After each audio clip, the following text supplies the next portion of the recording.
Você já se deu conta do quanto que você contribui para o surgimento e para a manutenção dos conflitos que você tem na sua vida hoje? Quando a gente se comunica através das nossas frustrações, a gente gera uma série de brigas, desentendimentos, problemas. É como se a gente depositasse todas as nossas ilusões e as nossas expectativas em uma situação específica. A gente embrulha tudo isso, entrega para outra pessoa e fala assim: agora me devolve tudo isso. Só que a gente não sabe, a gente não faz a menor ideia do quanto que aquela pessoa está preparada e do quanto que ela tem de responsabilidade em atender, né, as nossas expectativas.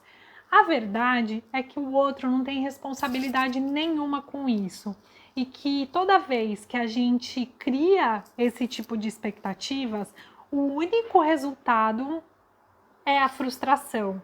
E essa frustração gera aí milhares de conflitos e problemas e brigas. Vocês vão entender até o final desse vídeo. Na semana passada eu postei um vídeo falando sobre os dois conceitos que ajudam a gente a garantir a nossa saúde integral. E um deles fala sobre a teoria das necessidades universais. Então, tendo em vista aquelas necessidades, eu quero trazer um pouquinho daquilo para cá hoje e falar para vocês que toda vez que eu espero que o outro atenda uma necessidade que é minha, eu estou colocando essa relação em perigo. Por quê? A responsabilidade de atender a minha necessidade, ela é única e exclusivamente minha, tá? Todas as vezes que a gente espera que o outro atenda a nossa necessidade, a gente está colocando essa relação em perigo. Então, olha só, o que acontece é, você vai para o mundo com uma série de necessidades não satisfeitas. Quanto mais necessidades não satisfeitas, maior a nossa vulnerabilidade. Soma isso com a sua expectativa de que o outro atenda a sua necessidade. E aí essa expectativa vai ser sempre frustrada, tá? Porque o outro nunca vai atender a sua necessidade da forma como você gostaria e da forma como você precisa que ela seja atendida. Então soma aí uma vulnerabilidade com uma frustração. Isso vai ferindo ainda mais essa condição de vulnerabilidade e coloca a gente, né, aciona na gente um sistema fisiológico de defesa, né, de luta e de fuga, porque a gente fica numa condição tão vulnerável, tão frágil, que a gente precisa se defender o tempo todo.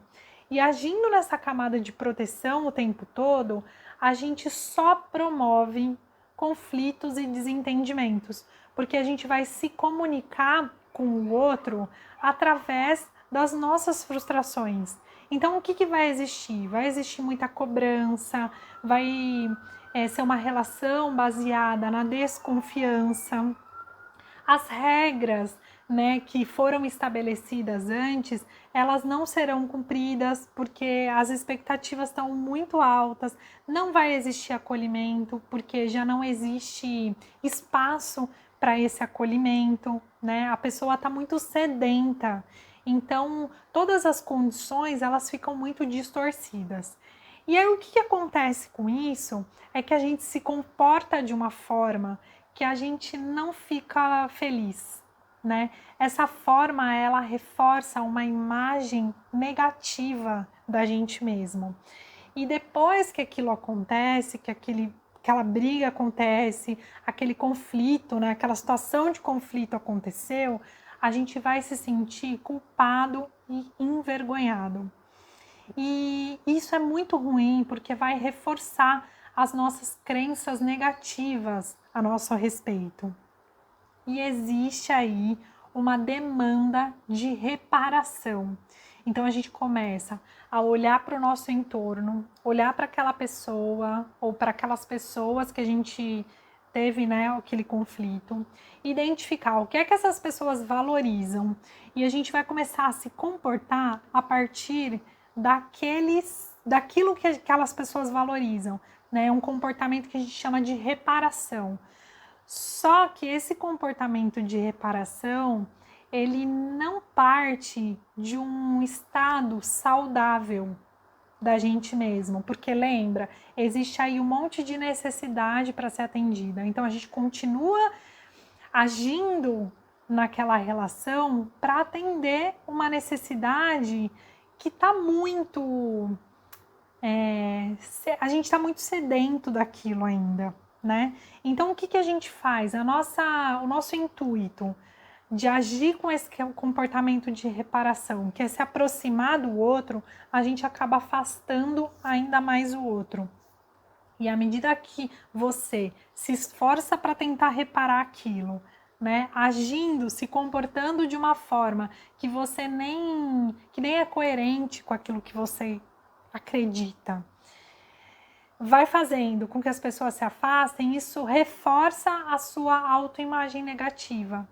E quando reforça a sua autoimagem negativa, vai reforçar de novo aquele monte de crenças e padrões negativos que você já carrega a seu respeito. E, enfim, isso vai sustentar uma dinâmica de vergonha e reparação. Então a gente passa a agir sempre em função do que o outro valoriza. Por que a gente faz isso? Porque a gente quer se sentir aceito, especial e pertencente. É uma ilusão de que a gente vai alimentar a nossa necessidade de aceitação e amor próprio. Então eu não faço isso por nada, eu faço isso porque eu acredito que se eu for daquele jeito, o outro vai me aceitar. Se eu for daquele jeito, eu vou me amar, porque eu vou pertencer àquele grupo, eu vou ter uma relação saudável com aquela pessoa. Então, entende? Lembra que a base de tudo é a nossa necessidade de aceitação e de amor próprio? Então, olha só como isso é profundo, né? Como tá bem enraizado aí em um lugar que só depende da gente cuidar, que não tem nada a ver com o outro, que não tem nada a ver com a relação. Tá fazendo sentido até aqui? Vai me contando aqui nos comentários, tá bom? Então, assim, só pra gente concluir, se é que isso é possível, né? Porque esse assunto ele é longo, assim, é complexo, mas assim, para vocês entenderem, né? O que vem a partir daí?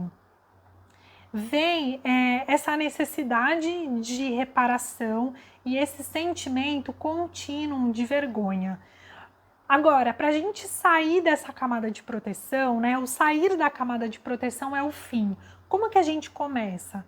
A gente começa observando como é que a gente se sente e como é que a gente se vê dentro dessas situações. Isso é reconhecer a nossa vulnerabilidade fragilizada. A partir do momento que a gente reconhece isso, a gente vai começar a agir com consciência, porque o que a gente estava fazendo era agindo na cegueira, né? E agir na cegueira alimenta o automatismo da nossa vida. A gente leva a vida no piloto automático. Tá se sentindo mal, mas tudo bem, vai melhorar e assim a gente vai agindo. Então, o diferente disso, saindo, né, dessa camada de proteção e reconhecendo a sua vulnerabilidade ferida, você começa a agir com mais consciência. E esse agir com consciência, ele te tira da dualidade do sucesso e do fracasso. Você para de ter altos e baixos na sua vida, percebe? Porque você vai estar muito mais coerente com aquilo que você busca, que você sente, com a sua verdade genuína.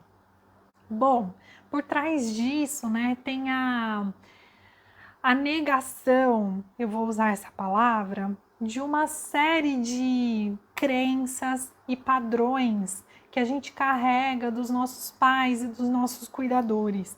Porque à medida que a gente vai repetindo, né, a forma como os nossos pais, que os nossos cuidadores lidavam com as suas emoções e construíam as histórias deles, a gente vai adoecendo. Por quê? A vida pede da gente evolução, a vida pede da gente novas respostas, né? Então, se a gente começa a agir exatamente da forma como os nossos pais, como os nossos cuidadores, como os nossos antepassados agiam em relação aos sentimentos, em relação à história deles, a gente começa a adoecer, porque a gente está vivendo em outro contexto, né? Os contextos, eles são totalmente diferentes e o contexto, ele ajuda a gente a evoluir, ele puxa para o crescimento.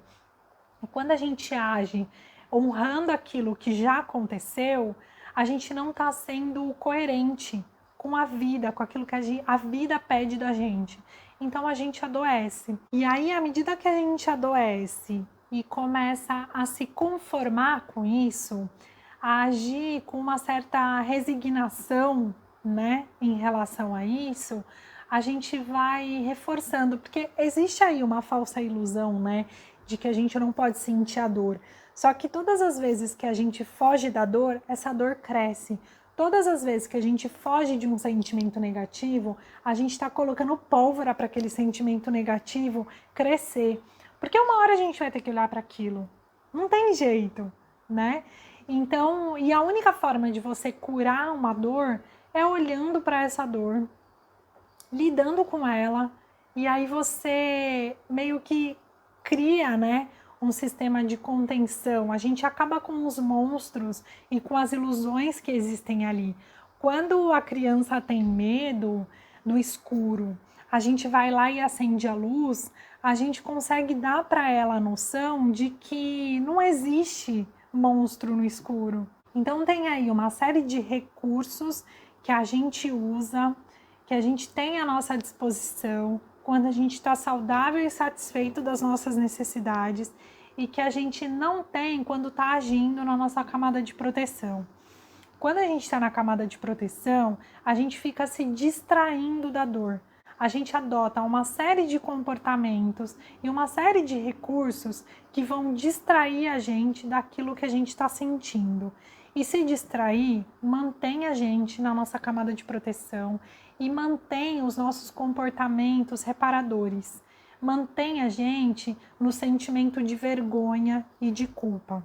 Você cria oportunidades perfeitas, ambiente perfeito para o surgimento de problemas e conflitos nessa relação.